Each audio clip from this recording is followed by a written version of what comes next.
Welcome, everyone, to Season 1, Episode 1. I'm your host, Mike Hyzy. I'm the author of Gamification for Product Excellence and the founder of levelupyourproduct.com. We're going to be talking all things future and product and foresight today with my first guest, Jeremy. Jeremy, why don't you introduce yourself?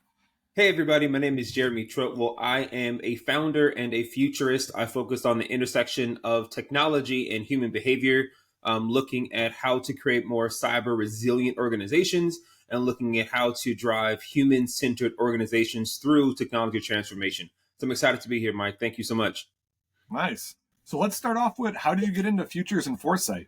Absolutely. So very long story short, I had the pleasure of doing a consulting opportunity in San Fran, or should I say SF. I've been clearly corrected by a friend of mine recently about that.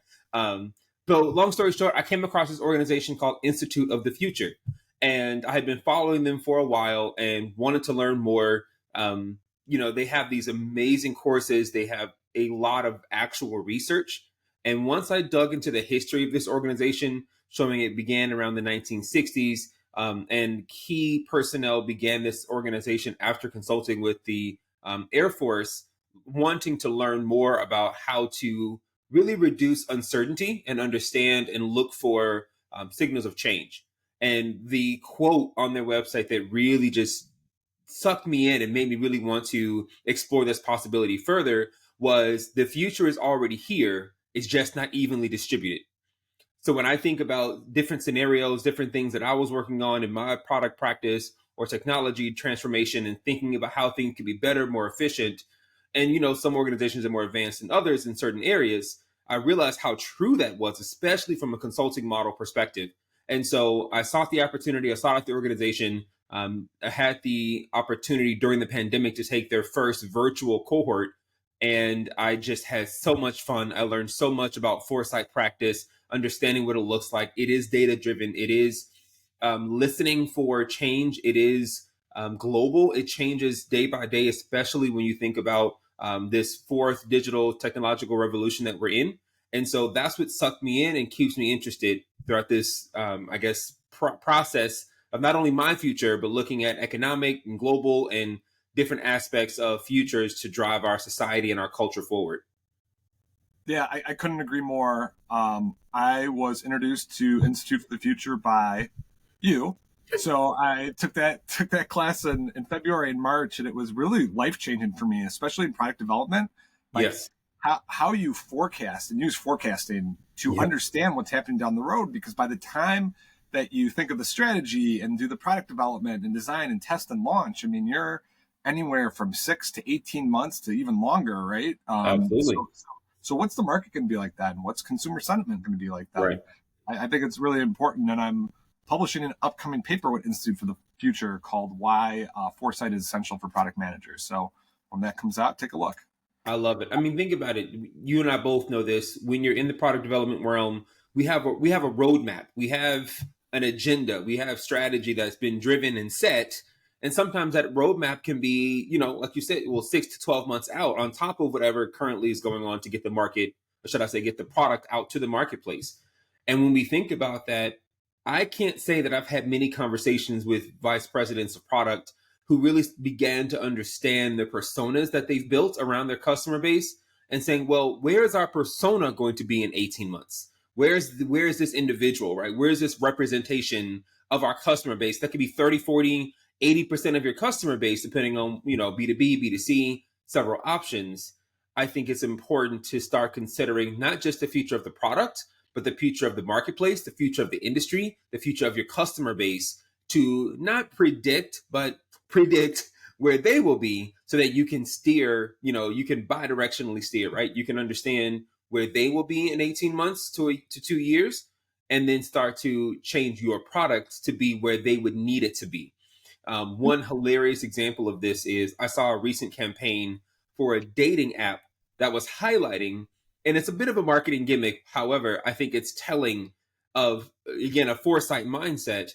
Their ad was saying, hey, this is the first and only dating app that's designed for you to delete, which means that they're confident in their ability to match make and find you a partner.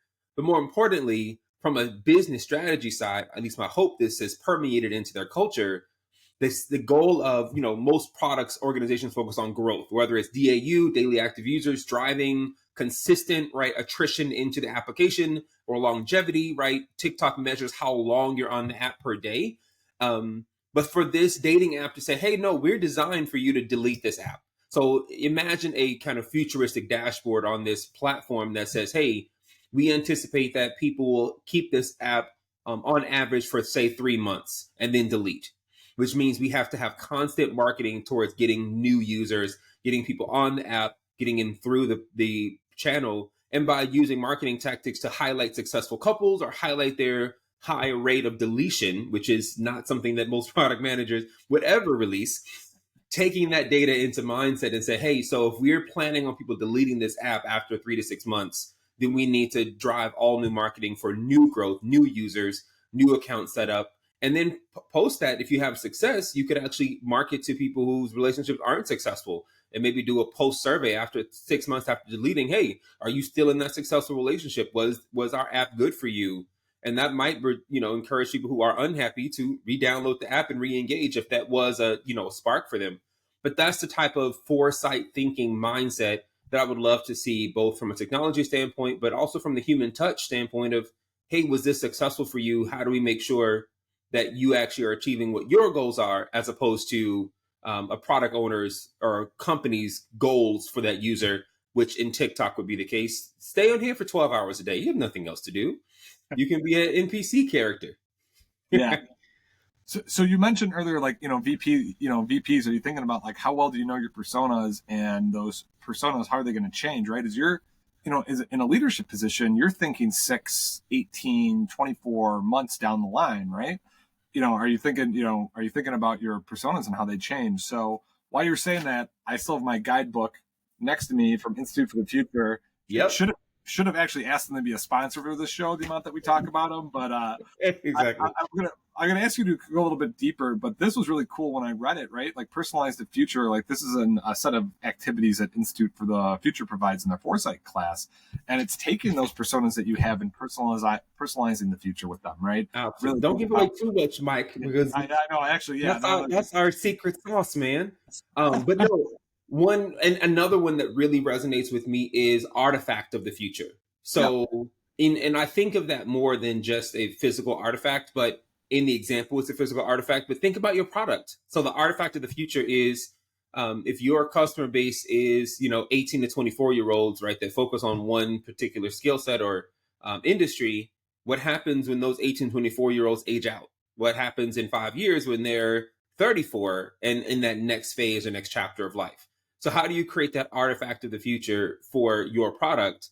Looking at, like you said, both sides of the coin, right? Looking at the persona, the one side, the example you provided, but then also I think that artifact could really become a powerful tool. And I say that because I truly believe that technology holistically is a set of tools.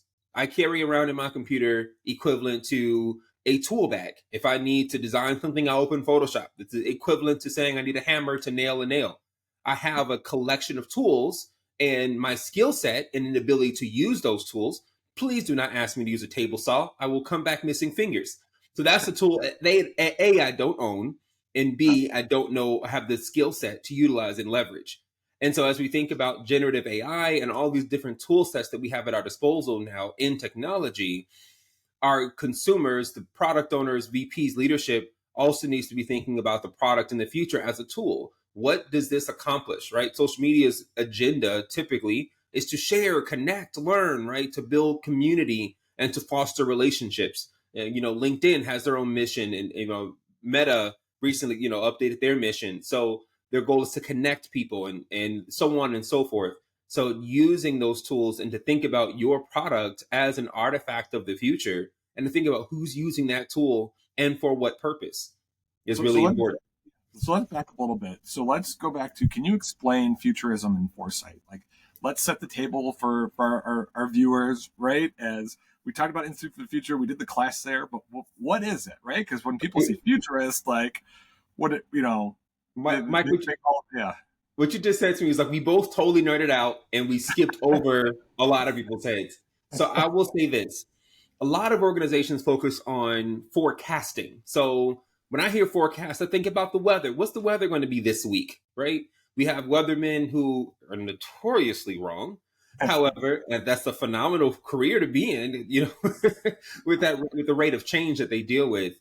I would say that most organizations think about forecasting, right? What are our workforce needs in the next coming 2 to 3 weeks? What is our economic standpoint going to be, either fiscally or revenue generation or sales, et cetera? What are we expecting for this week, right? Is there a downturn? Is there an uptick? Did Oprah list us on her top 100 things because holiday season, and then we can't manage the upscaling of our organization, right? So that kind of ebb and flow of just business day-to-day activities, right? Business du jour. But when you think about foresight and futures, what we're really saying is, let's take your forecasting and blow it up 10x. Let's think about what happens not just next week, but next year. And how do we do that? Here's the fun sauce. So when I think about foresight and people say, hey, well, how do you do that? Or how do you get into that? Honestly, 90% of it is listening. So understanding that there are so many different trend reports in your industry, organization, for your customer base. A lot of people refer to this as social listening, or some people call it like virtue signaling. A lot of organizations will pay from that, from a social media perspective, to get feedback about the company, right? Which is very direct in that sense. But if you were to zoom out on that and look at a macro lens of what your customers are doing, what are they buying? Where are they going? What's their value set? What do they value? What are they looking for in this particular phase of their life, right? Of course, we have the demographic data. They're 16. They're 18. They're in college. Right? We have the data about the person. But when we look at a macro lens of our customer base is 60%, 40-year-olds and 30% 20-year-olds, right? We have that data. But our customer base in 10 years will be 50 and 40. So foresight really spans a huge gambit that really focuses on taking your forecasting skill set and ability, and then using social listening, uses a industry lens to understand what potential, one huge example of that was the supply chain boom that happened around the pandemic. A lot of companies could not source their goods, primarily just because the pandemic, and that we are, externally reliant, right? We don't have a lot of in-country resources to produce those same goods. And so looking at your industry, looking at your customer base, looking at your company as a whole, right? The product or services that you sell, and how valuable will that be in 10 years or 5 years or 3 years. And so once you have an idea of how to listen, taking in all of those inputs, and having, either set individuals or set aside one day a year to talk about potential opportunities or risks or disruption. I mean, we understand that apps and mobile apps have been around for quite a while, but if you were to tell the taxi industry 10 years ago that somebody's going to come along and allow individuals in their own cars to drive people around that they don't know, that they can just order on an app, no one would have believed you, right? So yeah, we grew up like we weren't supposed to get in the cars with strangers, and exactly, and it was a paradigm shift. Exactly. Yeah. I mean, think about the sharing economy in its entirety, right? I've lent my car to people for a weekend that I've never met before, all facilitated through an app that's trustworthy and had, I think it was Liberty Mutual Insurance, and right, there's safeguards and rails and et cetera in place. I have to upload my ID, they have to upload theirs. We would meet in person, right? So there's a couple of layers to protect the individual. But we're moving away from the corporate middleman in a lot of instances and moving toward Airbnb, Turo. I mean, the idea that individuals, I think another person told me about a platform that I can rent out my lawnmower if I'm not using it at that moment. Yeah, sure, you can come over here and borrow it. It's intended for local use. Yep. But the idea that paradigm shifts and behaviors and values and beliefs change in an instant, seemingly. It takes time for that to arrive, right? Uber necessarily wouldn't have existed without the technology platform and an app and that ubiquitous technology that everyone has in their pockets at this moment.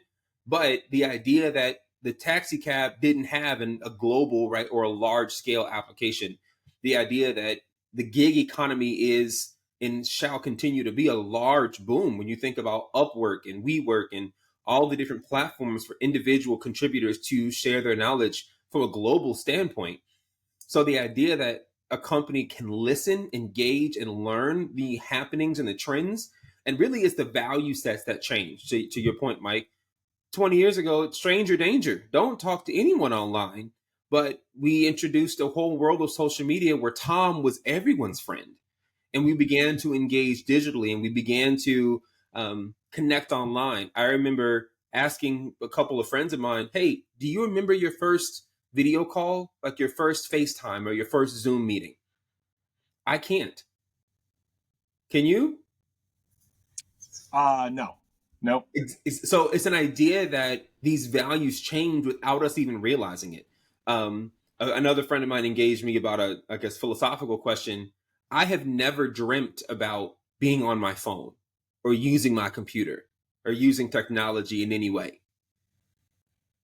Mike, have you thought about that? Can you recall any dreams that you've had that you're engaging with technology?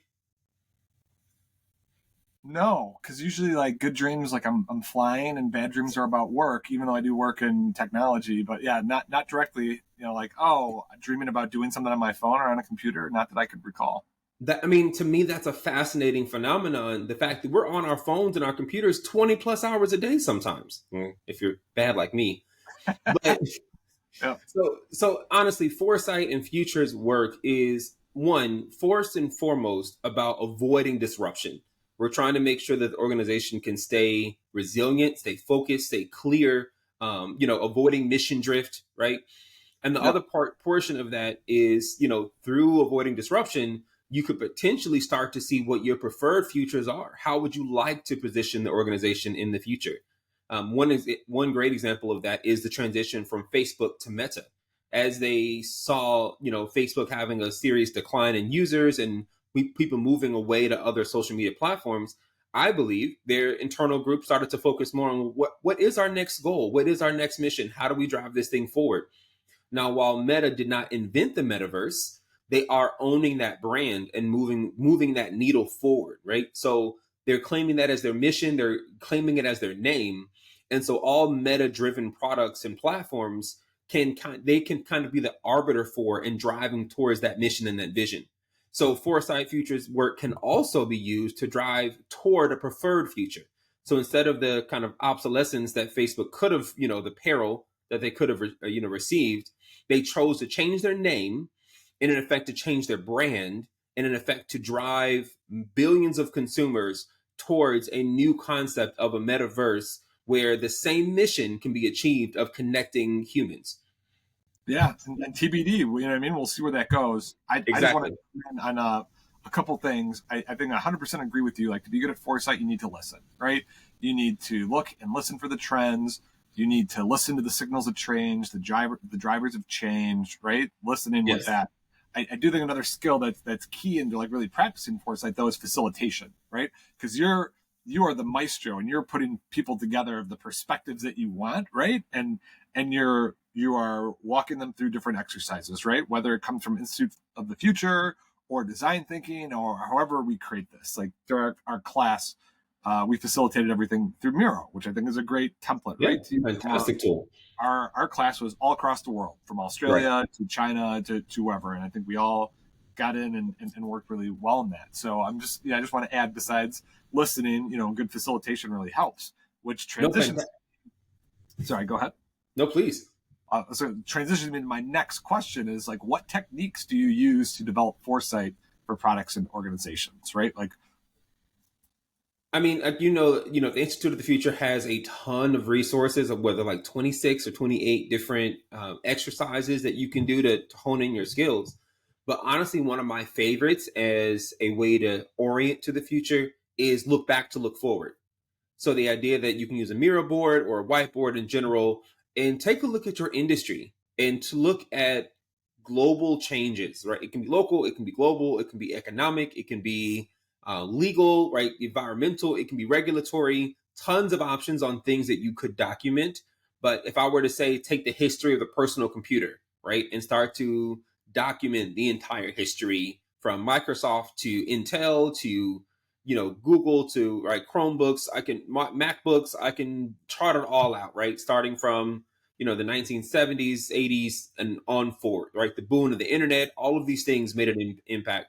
When did the first webcams be introduced into a personal laptop, right? So there's a ton of benchmarks that you can highlight, and then you can start looking forward. What trends are you seeing, right? I mean, we're not at the point where we have many quantum computers, but I will say, when we look at, say, the future of cellular devices, I think it's Humane, which the founder was one of the original founders, I think, at Apple, or at least designers anyway.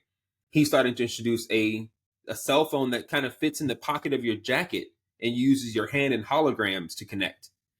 So there's a ton of new evolutions that, again, we don't know if that'll take root in our lifetime. When I think about the Jetsons, they thought we'd have flying cars by 2020.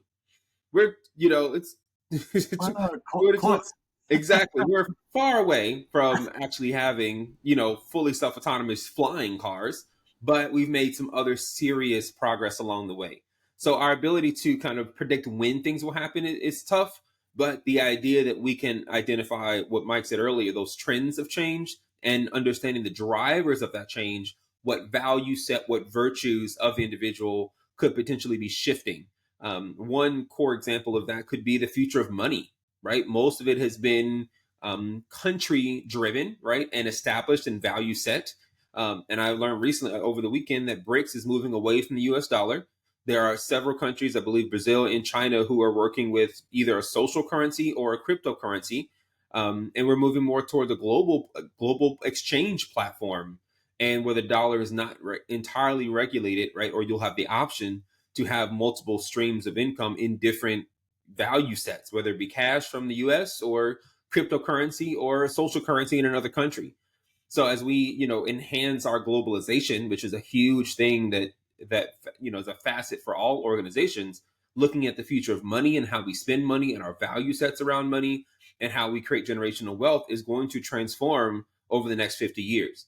So a financial institution might want to keep tabs on that, right? And host facilitation workshops and honestly form an opinion, form a prospectus on if that will be valuable to their organization, if that's potentially a hindrance or a concern or disruption, and then start to plan, a response, plan to change the narrative, plan to drive things that will, benefit the organization, but also, in my personal opinion, also work to benefit humanity as a whole. Yeah, no, I agree. So in chapter 12 of the book, I break down gamification by industry, and I do the drivers of change for each industry, right? Because it's going to be different. Yeah. So,